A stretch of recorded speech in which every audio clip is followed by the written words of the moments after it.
Hi అండి అందరికీ. ఎలా ఉన్నారు? అందరూ బాగున్నారా?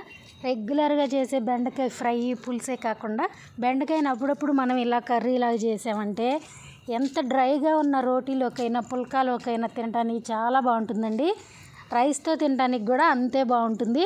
ఒకసారి ఈ పద్ధతిలో అయితే ట్రై చేసి చూడండి ఫ్రెండ్స్. ఎలా చేయాలో చూడాలంటే వీడియో చివరి వరకు చూసేయండి. ఇదిగోండి, నేనైతే ఒక 1/2 kg బెండకాయలు అయితే తీసుకొచ్చానండి. వీటిని శుభ్రంగా కడిగి ఒక అంగుళం పొడవు ఉండేలాగా ముక్కలుగా అయితే కట్ చేసి పక్కన పెట్టుకున్నానండి. చూసారు కదా. తర్వాత మనం బాగా పండిన 2 పెద్ద సైజు టమాటోలు తీసుకుని శుభ్రంగా కడిగి ఇలా ఒక మిక్సీ జార్లో ఇలా రఫ్గా కట్ చేసి వేసుకోవాలండి. ఇలా కట్ చేసుకున్న టమాటాలన్నీ మనం మిక్సీ పట్టి తీసుకొచ్చుకోవాలండి. కొంచెం ఫైన్ పేస్ట్ ఏం అవసరం లేదు, అక్కడక్కడ పలుగ్గా ఉన్నా పర్వాలేదండి. ఇలా మిక్సీ పట్టుకున్న దీన్ని ఒక గిన్నెలోకి తీసుకుని పక్కన అయితే పెట్టేసుకుందాం ఫ్రెండ్స్. ఇప్పుడు కూర ఎలా ప్రిపేర్ చేయాలో చూద్దాం. దానికోసం స్టవ్ వెలిగించి ఒక కడాయి పెట్టుకుని అందులో ఒక 4-5 టేబుల్ స్పూన్ల వరకు ఆయిల్ అయితే వేసి వేడి చేయాలండి. ఒక 5 కన్నా ఎక్కువే వేసుకోండి ఫ్రెండ్స్, మీరు తీసుకున్న బెండకాయల క్వాంటిటీని బట్టి. ఇలా ఆయిల్ వేడైన తర్వాత మనం కట్ చేసి పక్కన పెట్టుకున్న బెండకాయ ముక్కలు ఉన్నాయి కదా, ఈ బెండకాయ ముక్కల్ని ఇందులో వేసేసి మనం ఫ్రై అయితే చేయాలండి.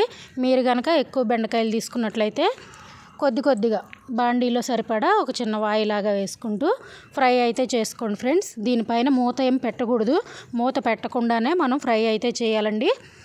చూసారు కదా, ఇలాగనమాట. ఇలా ఫ్రై చేయటం వల్ల దీనిలో ఉన్న వాటర్ అంతా పోయి ఈ బెండకాయలు అనేవి కలర్ చేంజ్ అవుతాయండి. నేను చూపిస్తాను మీకు. ఇదిగోండి, చూసారా, ఒక 5 నిమిషాల పాటు కలుపుకుంటూ ఫ్రై చేసుకుంటే ఇలా అయితే కలర్ చేంజ్ అయిందనమాట. ఇలా ఫ్రై అయిన ఈ బెండకాయల్ని మనం వేరొక గిన్నెలోకి తీసి పక్కన అయితే పెట్టుకోవాలండి. ఇలా ఈ మాత్రం సరిపోతుందండి. ఇంకా ఎక్కువ చేసామంటే మరి కటక్ అంటే బాగా రెడ్ కలర్ వచ్చేస్తాయి. రెడ్ కలర్ అవసరం లేదు మనకి. రెడ్ కలర్ వచ్చే ముందే మనం అయితే తీసి పక్కన పెట్టేసుకోవాలి. ఇలా ఫ్రై అయిన బెండకాయ ముక్కలన్నిటిని మనం పక్కకైతే తీసేసుకుందాం. మిగతా ప్రాసెస్ కోసం ఇందులో ఉన్న ఆయిలే సరిపోతుందండి నాకైతే. మీకు సరిపోదు అనుకుంటే కొంచెం యాడ్ చేసుకోండి. ఈ మిగిలిన ఆయిల్లో ఒక 1/2 టేబుల్ స్పూన్ వరకు జీలకర్ర అయితే వేసి ఫ్రై చేశాను. తర్వాత ఇందులోనే కట్ చేసిన 2 పచ్చిమిర్చి ముక్కలు, అలాగే ఒక ఉల్లిపాయ ముక్కలు వేసుకుని ఇలా అయితే ఉల్లిపాయలు కలర్ చేంజ్ అయ్యే వరకు ఫ్రై చేసుకుంటున్నాను ఫ్రెండ్స్. చూసారు కదా, ఇలాగనమాట. ఇలా ఉల్లిపాయలు కూడా ఫ్రై అయిన తర్వాత మనం మిక్సీ పట్టి పెట్టుకున్న టమాటో పేస్ట్ ఉంది కదండి, అదైతే ఇందులోకి యాడ్ చేసుకోవాలి. ఇదిగోండి, ఈ అడుగు పట్టేసింది, బాండి మాడిపోయింది అనుకోవద్దండి. బెండకాయలు ఎలా కాదన్నా కొంచెం జిగురుగా ఉంటాయి కదా ఫ్రెండ్స్, ఆ జిగురు వల్ల కొంచెం అలా అడుగు అంటుతుంది అనమాట. మరీ ఎక్కువ మాడటం ఏం కాదు, అది ఆ జిగురు ఆ బాండీకి అంటుకుని అది మాడినట్లయింది. కొద్దిగా అది కూడా లైట్గానే, ఎక్కువ అయితే నేను చేంజ్ చేసేదాన్ని, తక్కువనే కదా అనేసి అలానే వండేస్తున్నాను. ఇలా టమాటో పేస్ట్ కూడా ఈ ఉల్లిపాయ ముక్కల్లో వేసి ఫ్రై చేసుకోవాలండి. ఇందులోనే మనం కూరకు సరిపడా సాల్ట్ అయితే యాడ్ చేసుకోవాలి. నాకైతే 1.5 టేబుల్ స్పూన్ల వరకు సాల్ట్ అయితే పట్టిందండి. ఇలా నేను సాల్ట్ వేసుకుని ఇలా శుభ్రంగా కలిపేసి మూత పెట్టి ఒక 5 నిమిషాలు అయితే ఫ్రై చేసుకోవాలండి. టమాటోల్లో ఉన్న పచ్చిదనం కూడా పోయే వరకు. ఒకవేళ మీరు పలుగ్గా కానీ మిక్సీ పట్టుంటే అక్కడక్కడ ఉన్న పలుకు టమాటాలు కూడా ఉంటాయి కదండి, అవి కూడా చక్కగా మగ్గిపోతాయి అన్నమాట. ఇలా ఇగో చూసారా, 5 నిమిషాల తర్వాత టమాటో పేస్ట్ అయితే చక్కగా ఫ్రై అయిపోయింది. ఇప్పుడు దీంట్లో మనం కూర సరిపడా కారం అయితే యాడ్ చేసుకోవాలండి. ఇది మనం ఇంట్లో ప్రిపేర్ చేసుకున్న కారమే ఫ్రెండ్స్. ఒకవేళ ఈ కారం రెసిపీ మీకు కావాలనుకుంటే మన వీడియోస్లో అప్లోడ్ చేసింది, ఇంట్రెస్ట్ ఉన్న వాళ్ళు వెళ్ళి చూసేయండి. ఇలా మనం వేసుకున్న కారం కూడా ఈ టమాటోలకి ఉల్లిపాయలకి పట్టేలాగా ఇలా బాగా కలుపుకోవాలండి. ఇలా కలుపుకుని ఇందులో ఒక 1/2 గ్లాస్ వరకు వాటర్ అయితే యాడ్ చేసుకోవాలి ఫ్రెండ్స్. ఈ మసాలా అంతా ఈవెన్గా ఉడకటం కోసం. ఇలాగనమాట, మాడకుండా చక్కగా ఈవెన్గా ఉడుకుతుంది అనమాట. ఒక 1/2 గ్లాస్ వాటర్ యాడ్ చేసుకుని ఇలా మళ్ళీ కలిపేసి ఇప్పుడు ఈ టమాటోల్లోంచి ఆయిల్ పైకి తేలే వరకు మనం ఉడికించుకోవాలండి. దీనికి కూడా ఎక్కువ టైం ఏం పట్టదు, ఒక 5 నిమిషాల లోపలే ఉడికిపోతుంది. చూపిస్తాను. ఇదిగోండి, మనం కలుపుతూ ఉండగానే ఉడుకుతుంది కదా, ఇలాగనమాట.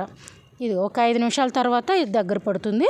ఇప్పుడు మనం దీంట్లో మన సీక్రెట్ ఇంగ్రీడియంట్ అయితే యాడ్ చేసేద్దామండి. అది మరేదో కాదండి, పెరుగు.